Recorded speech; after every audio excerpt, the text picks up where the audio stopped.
Good evening and welcome to another edition of Kim's Corner. I'm Kim Brown, your host, and today I have with me the matriarch of the Baraka family, Miss Amina Baraka, wife of Amir Baraka, who was the former New Jersey poet laureate for the state of New Jersey at one time, and author and playwright and award winner and everything. And this is the matriarch of the family, so I know this is the one that keeps the family going. Ms. Baraka, how are you today? I'm good. So tell us a little bit about yourself for those who don't know anything about you. Born and raised in Newark, were you? Or? I was born in Charlotte, North Carolina, but I was absolutely raised in Newark. Mm-hmm. I came here about the age of 6, raised by my grandparents. Okay. Mm-hmm. Now, what schools did you go to? You went through the went Newark to- public school system? I went through the Newark public school system, from Robert Treat to Arts High. You were a dancer or an actress? I was both, a dancer, actress, a poet. I've been everything that got something to do with the arts and politics. You are the mother of Ras. Councilman Ras Baraka. Absolutely, without doubt. Who might be our next mayor, I don't know. I've been hearing some rumors. Well, whatever he decide to do, I'm with him. I hear that's why He's I have the Mr. best. Baraka. He's sitting over here. He's laughing in the background over here. Yeah, he's the best candidate. That's all I Mhm. can tell you. Yes, he would be. Yeah, I think he he would is. be a good He candidate. is. And I know how protective you are, and I know how you are about your son, because you blessed somebody out. We were at the city council meeting. Yes, I certainly did. What? And I'm happy I did it. And if you do it again, I'll do it again. You know so much of history about the city of Newark. So what was it like for you during the riots, and what role did you play during the riots? Well, our oldest son had just got out the hospital. He was like 15 days old. Now your oldest son is who? Obalaji. Okay. Obalaji, Mhm. Malik Ali. And it was very difficult because, as you know, a riot, they call it a riot, but I call it a rebellion because that's what exactly it was. People were sick and tired of police brutality in this city. They were sick and tired of being ruled by racists. And at that point, I had met my husband at the time. He was Leroy Jones, and I was Sylvia. And it was very important, particularly, there was a lot of activity going on prior to that. There was all sorts of community organizations that had appeared. That's why they made that movie. When they talk about the people had come to Newark and was trying to do something about housing, education, and health care. And so the conditions here were not good. And black people were, as always, oppressed and left out. And the black politicians that do exist, there was an organization formed called Voters Information Council, which was some of the older black politicians here in Newark, more seasoned. And I was a young girl, and I happened to go to their meetings and so forth. And they were trying to do something, but most of them were tied to forces that was not altogether independent. And I think they did a good job. I know they raised my consciousness to the point of electoral politics and the power that you need to seek in order to gain power. And I was involved in the Newark Jazz Art Society, which was the first loft here in Newark back in the day. Can you believe we was paying $50 a month for this Wow. loft? But we had to clean it and fix it and so forth. And many great people came through there, including my husband and people like Sun Ra and Marion Brown and people from Detroit, people from DC. It was all sorts of poets, writers, and musicians and so forth that came through there. And we were doing fairly well. But of course, like most organizations in that period, because you gotta remember, black consciousness was not at its highest peak. And I do credit my husband with the fact that when he came to Newark, the question of black consciousness and the question of Africa became very important because we knew very little about the liberation struggles that was going on in Africa. Mm-hmm. We knew about the civil rights movement. Who couldn't know about it, because it was all over the television and so forth, Dr. King, and we knew about Malcolm X and so forth, but we did not understand how our liberation movement here, or the seek for civil rights and independence in this country, talking about Afro-American people, Mm-hmm. we did not know how our lives were tied to the lives of the people in Africa, Mm-hmm. in the Caribbean. And that was the thing that he brought here to us. And we began to make African garb and learn about the continent of Africa and learn about the liberation struggles that was going on even in the Caribbean, and particularly Cuba. Mm-hmm. And it was an enlightening time, Mm-hmm. and it was a fast-moving time. Mm-hmm. And I think that Black consciousness movement raised the consciousness of not only my generation, but your generation, because we pushed it, and that's when we started to build liberation schools. The African Free School, Kwanzaa came out of that. Many of the things that people your age take for granted, and thank goodness my children, Raz and all of them, he has a great legacy. Mm-hmm. He has Yes, a great he does. legacy, Mm-hmm. because he was there. He was there. He was there in the Black Power movement. Mm-hmm. You know, he may not remember all of it, but he remembers a great deal of the ideology and the things that his parents were fighting for, because we took him along with the rest of our children to all the demonstrations. They was at H. Rap Brown's court when he was on trial. They met Stokely Carmichael. Ras was not born during the rebellion. So Obalaji, he was still a baby. So they may not recall everything, but they recall the atmosphere, Mm-hmm. the spirit of it. And they were alive and well. And when they went away to school, particularly Ras and Amina Jr., Mm-hmm. who's his chief of staff, I remember Amina was at University High.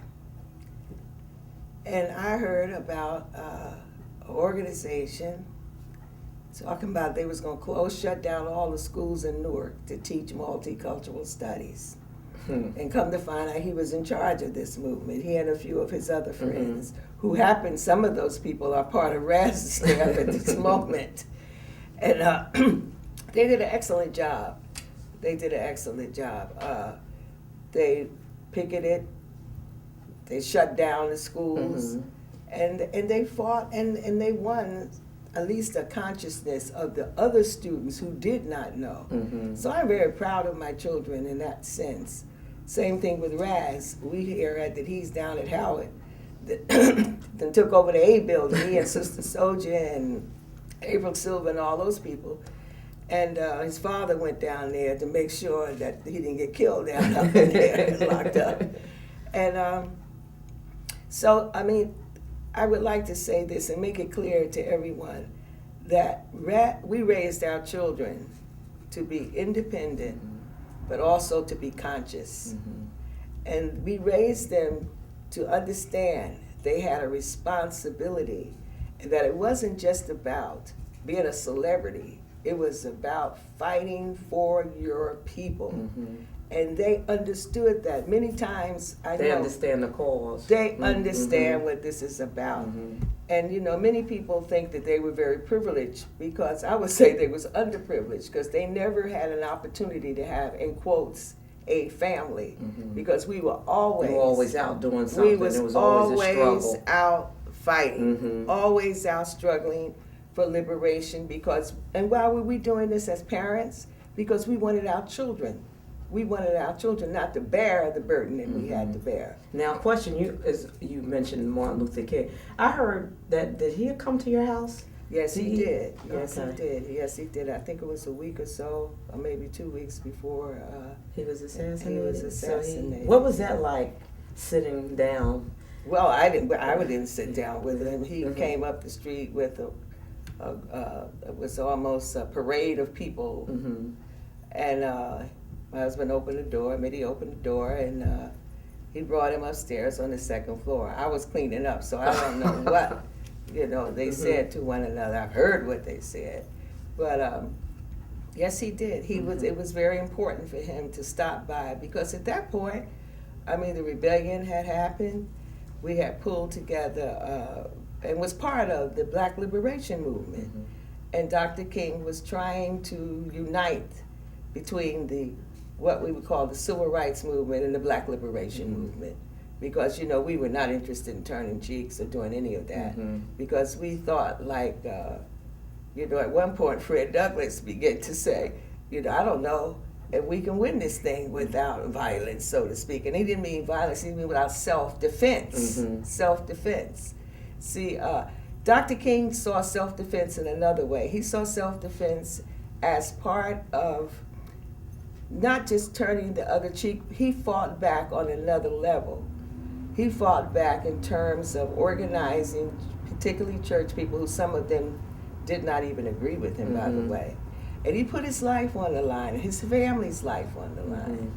And we felt like this. So don't you think you've done the same thing too? Oh, absolutely. But see, our difference was this. Like, we didn't believe in turning the other cheek. I know that. You hit me, you don't get hit back. I know that's because right. I ain't got but two cheeks. And I let you beat this one, and I let you beat that one. I don't have nothing to fight back with. No, so but we came to understand that there could be some unity in that.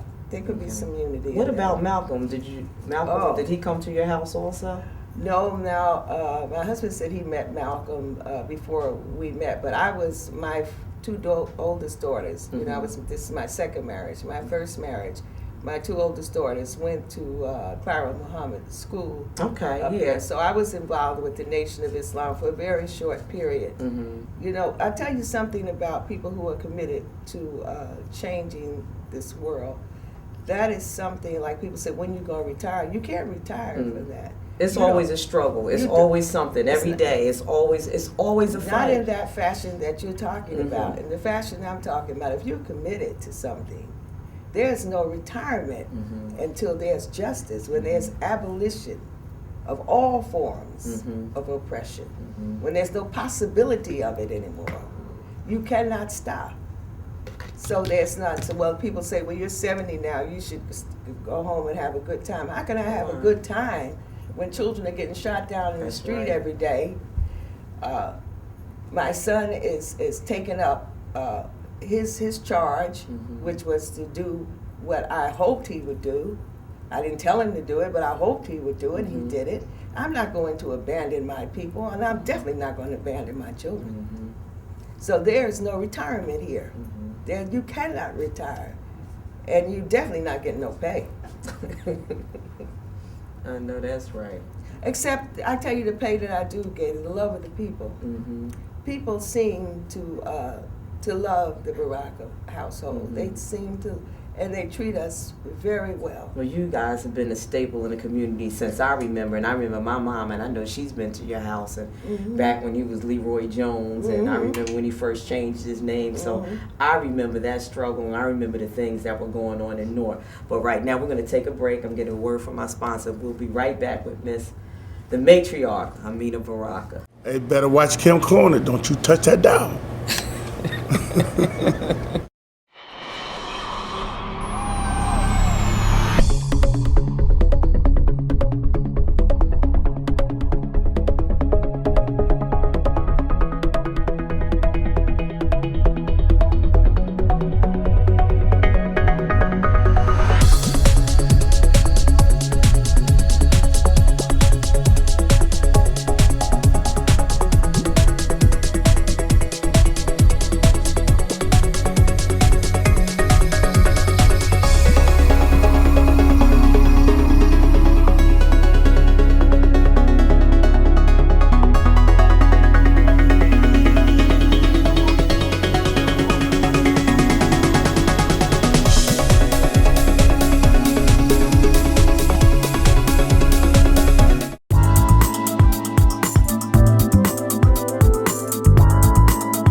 Miss Amina Baraka, and we were just having some discussions about Newark and all you went through with your children, and we talked about Malcolm and Martin Luther King. But I gotta ask you a question.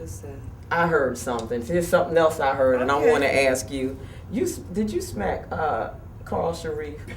Well, yes.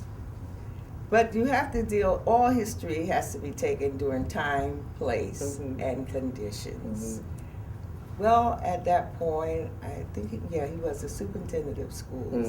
And he came up, which he later on admitted himself was not a good idea.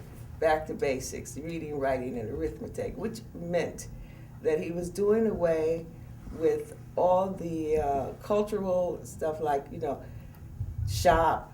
Yeah. Home economics. Because they really don't have any of that in the school system now. And that is important to have that. It is, because indeed some people need a skill. Yes, they need a skill, that because they might not be the possibility of them going to college or to higher education, which is another thing that I don't hear people pushing very much. Independent study. You raised Malcolm. Now, Malcolm went to jail. Now, we're not advocating jail, but we are advocating is having the discipline to independent study.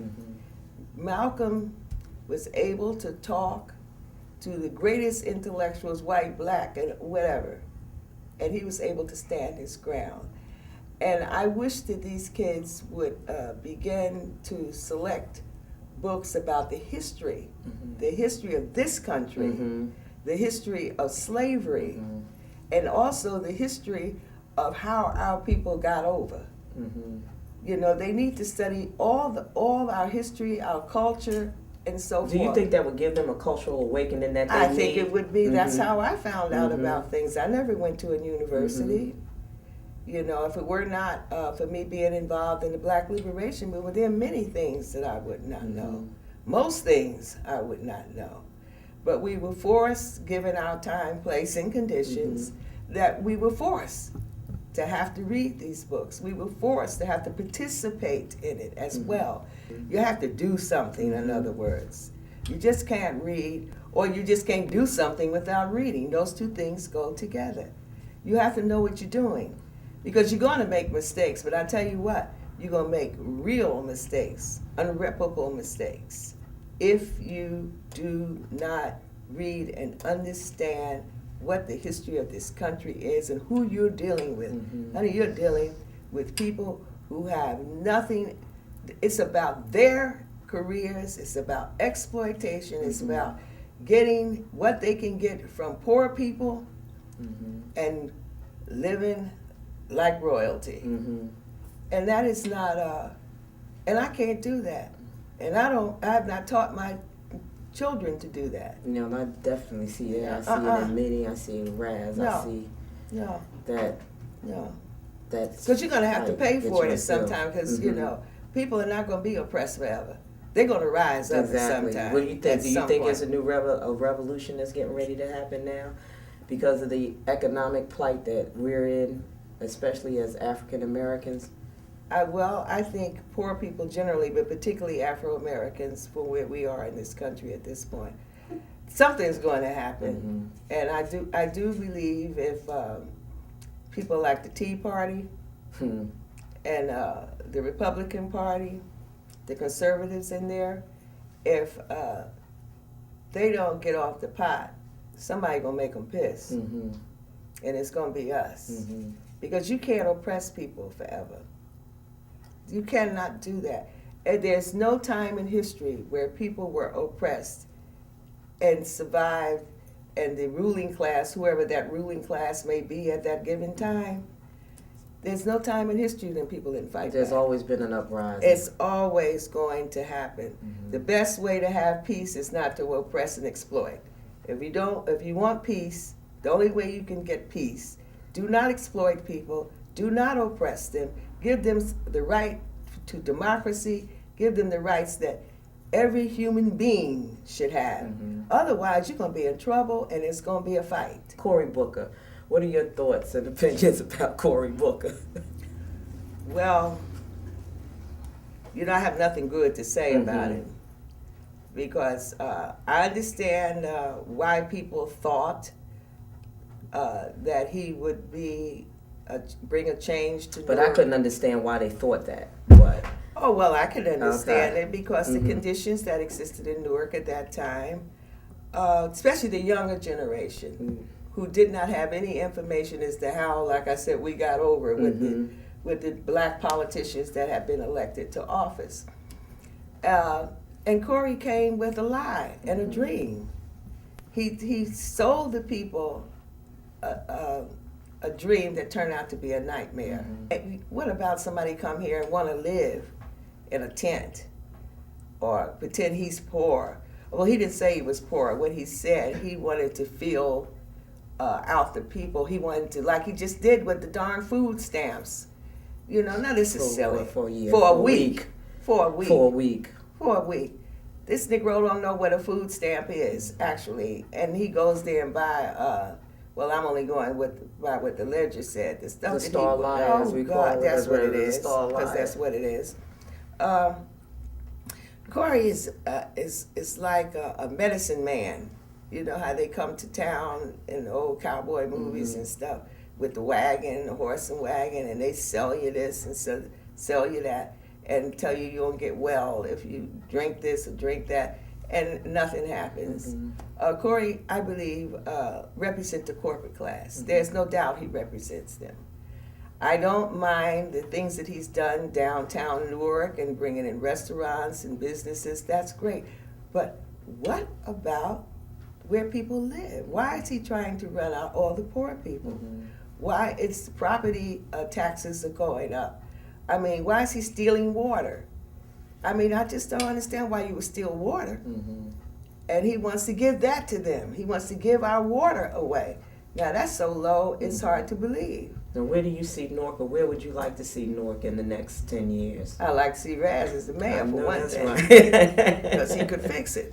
He could fix it because his heart is where it belongs. His heart is, and he does a lot. And he really does a lot, and he's really involved in the community. I mean, he can't help but be, you know. Yeah. And that was his upbringing. He's really, and I really admire and respect him. Well, you got to remember that some people raise their children to be one thing and they turn out another. But thank goodness, Ras, and I keep Ras don't. This is really him. This is really him. I mean, I know whatever he does from the heart. He does it from the heart. He fights with anybody he have to fight with, including me and his father. He don't care. He is going to do what he know is right. That's why I trust him. I don't trust him because he's my son. I don't trust him because I trust him because I know him and I know what he's going to do, and he's proven himself to stand with the people. He will do anything he has to do, which is frightening to me because I know it's a lot to be done. It is. You said you had something that you wanted to read. Oh, yeah. You know, this is Martin Luther King's birthday. It is. It's Martin Luther King's birthday, and then today is also the inauguration. That's right. Second inauguration of President Obama.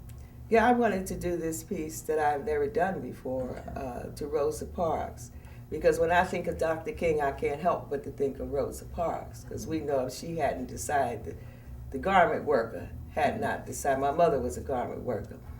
And if she hadn't decided to sit not to sit in the back of the bus, well, we'd have had to wait a little while. We sure would have. And thank God we didn't have to do it. Waiting. Dr. King, he came. When they asked him to do it, he did it. He did not back away. He did it. I wrote this piece called Homage to Rosa Parks, and it says she wasn't no way tired. I ain't gonna let nobody turn me around, turn me around, turn me around. I ain't gonna let nobody turn me around. I'm gonna keep on walking, keep on talking, marching on to Freedom Road. I write to speak in the name of this woman. I write to stand by this woman with dreams defiled. I write to bear the burden. I write to claim the children deprived and uncertain. I write as a woman, heart in hand. I write to tell of her sorrow. I write to be beside her where slavery began. Sing her songs, validate her love, fight for her stories, survive for her. I write to wail against her foes. I write to gather her spirit, her courage and resistance. Listen to her tears, drum dance on rivers. Stir the water, follow her feet, take her hand. She is beauty. She is truth. She is Rosa Parks, mother of the Civil Rights Movement. Very nice. And Miss Baraka, it's just every time I see you, and I just love the things that you've done, and your husband, and what your son is doing in the community, and you really inspire me, and I hope you inspire. I hope the youth are inspired by you guys, because you've been in Newark a long time. It's a lot of history. We thinking about doing a documentary on your life story right now, because it's so many things that you have done in the community, and so many things that your family have done, and I know that you're going to keep continuing the struggle. I'm going to try. Keep continuing the struggle. It was so great having you on my show. I've been wanting to get you for a long time. But I want to say this. I am so proud of the young people, the women in particular, and the men. But, you know, Harriet Tubman led us out of slavery. And it's very important that black women you all have begun it, and I hope you stay with it. I am so happy and so proud of you that it will bring tears to my eyes, because a lot of you came with nothing. You came with chains, and look where you're at now. Thank you. And on that note, I want to thank everybody for watching Kim's Corner. I'll see you next time.